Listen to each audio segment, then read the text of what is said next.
For example ఒక house వైఫ్‌ని తీసుకుందాం. మన ఇంట్లో ఒక పెద్ద ఫంక్షన్ ఉంది. లేకపోతే ఒక పండగ, లేకపోతే ఒక శుభకార్యం, లేక అతిథులు రావడం అనుకుందాం.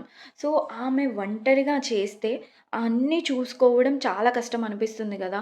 కానీ ఆమెకు సహాయం చేయడానికి పిల్లలు చిన్న చిన్న పనులు, హస్బెండ్ ఏమో బయట పనులు, ఇంకా ఇంట్లో ఉన్నవాళ్ళు వంటకి హెల్ప్ చేశారనుకోండి.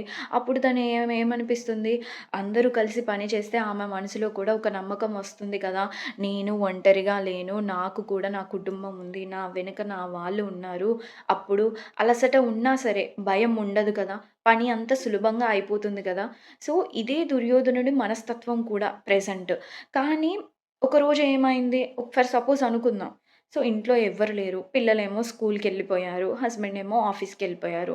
అప్పుడేమనిపిస్తుంది తన మనసులో ఒక సందేహం, ఒక అలసట, ఒక భయం. ఏమని? ఎవరూ లేరు. నేనే అన్నీ చెయ్యాలా అనిపిస్తుంది. అప్పుడు ఆమెకు అర్థమవుతుంది. నిజమైన ధైర్యం ఎవ్వరైనా వెనక ఉన్నారని కాదు. నేను చెయ్యగలను అనే నమ్మకం నుండి వస్తుంది.